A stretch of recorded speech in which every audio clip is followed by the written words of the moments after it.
Hello friends, आपण सगळे एकाच मानसिकतेत मोठे झालेलो आहोत.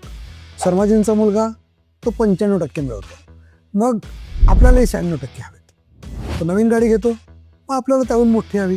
पण ही मानसिकता फक्त घरांपुरती मर्यादित नाही आहे बरं का. आजही ती अनेक कंपन्यांच्या बोर्डरूममध्ये जिवंत आहे. आणि बिझनेसच्या भाषेत यालाच म्हणतात बेंच मार्किंग. मार्केट लीडर काय करतोय ते बघा.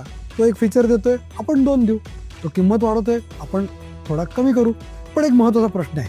जर मी तुम्हाला सांगितलं की टॉपरची नक्कल करणारे बहुतेक व्यवसाय कधीच टॉपर होत नाहीत, तर आज आपण बोलणार आहोत बेंच मार्किंगच्या एका वेगळ्याच प्रकाराबद्दल, ज्याचं नाव आहे reverse bench marking. Bench marking म्हणजे काय? ॲपलमध्ये 3 कॅमेरा आहेत, मग आपण 4 देऊ. प्रीमियम ब्रँड फास्ट प्रोसेसर देतो, मग आपण अजून वेगवान देऊ. पण रिव्हर्स बेंच मार्किंग एक वेगळाच प्रश्न विचारतो. ग्राहक खरंच ते सगळं वापरतो का, की तो फक्त फील विकत घेतो? ॲपल 1.5 लाखाचा फोन विकतो, पण भारतातला ग्राहक स्वतःला विचारतो, मला खरंच 3 कॅमेराच हवे आहेत का, की मला असा फोन हवाय जो प्रीमियम दिसेल, 2 दिवस बॅटरी देईल आणि माझ्या खिशालाही परवडेल. तर रिव्हर्स बेंच मार्किंग म्हणजे यशस्वी प्रॉडक्ट उघडून पाहणं, त्यातली खरी व्हॅल्यू ओळखणं आणि उरलेलं फॅट निर्धास्तपणे काढून टाकणं. हे कॉपिंग नाहीये, हे थिंकिंग बॅकवर्ड आहे. भारतामधील रिव्हर्स बेंचमार्किंगचं सर्वात प्रभावी उदाहरण म्हणजे ₹1 शॅम्पू सॅशे.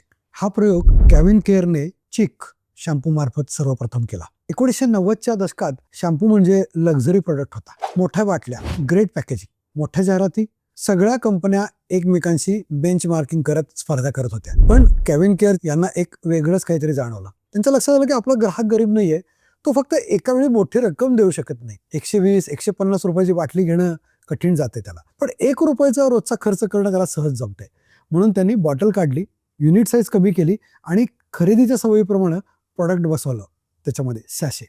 ही कॉस्ट कटिंग नव्हती, ही होती कन्झ्युमर अफोर्डेबिलिटी इंजिनिअरिंग आणि price psychology mastery. Unit margin कमी पण वापर प्रचंड, व्हॉल्यूम सेल. हा होता reverse bench marking at scale. आजचा हजारो कोटींचा सॅशे मार्केट या ₹1च्या निर्णयातून उभा राहिलेला आहे. त्याची सुरुवात या दक्षिण भारतातल्या कंपनीने केली होती. आता बोटकडे पहा.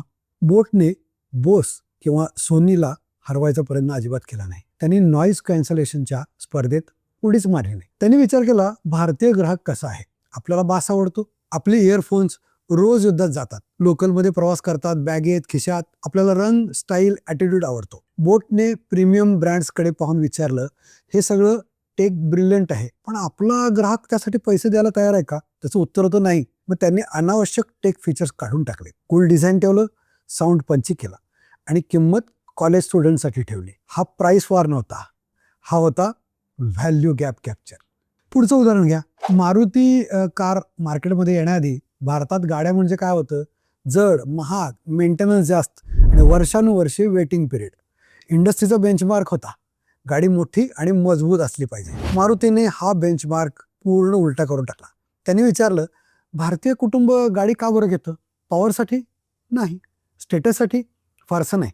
त्यांना हवं होतं दररोजची ये जा, चांगला मायलेज, विश्वासार्हता आणि सहज सर्व्हिस.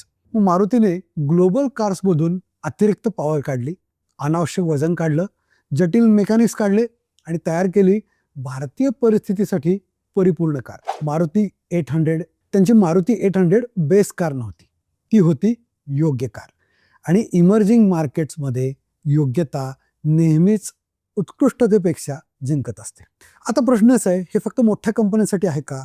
अजिबात नाही. तुम्ही फक्त 4 टप्पे लक्षात ठेवा. पहिला, तुमचा इंडस्ट्री टॉपर निवडा. दुसरा, ग्राहक खरंच कशासाठी पैसे देतोय ते ओळखा. तिसरा, जे कॉस्ट वाढवतं पण व्हॅल्यू वाढवत नाही ते कट करा. चौथा, लोकल पेन पॉईंट जोडा. हेच तुमचं डिफरन्शिएशन असतं. तेव्हा लक्षात ठेवा, बेंच मार्किंग तुम्हाला फॉलोअर बनवतं, रिव्हर्स बेंच मार्किंग तुम्हाला डिस्रप्टर बनवतं. ॲपल बनायचा हट्ट सोडा, तुमच्या ग्राहकासाठी पहिला तुमच्यासारखा ब्रँड बना, त्याला जास्त उपयोगी व्हा. तर तुम्हाला हा व्हिडिओ आवडला असेल तर नक्की लाईक करा, शेअर करा आणि आमच्या चॅनलला सबस्क्राईब करायला विसरू नका. बिझनेस कंपास मराठीसोबत राहा. या आणि अशा कुठल्या विषयांवर व्हिडिओ पाहायला आवडेल ते सांगा. पुन्हा भेटू बिझनेस कंपास मराठीच्या पुढच्या व्हिडिओमध्ये. Thank you so much.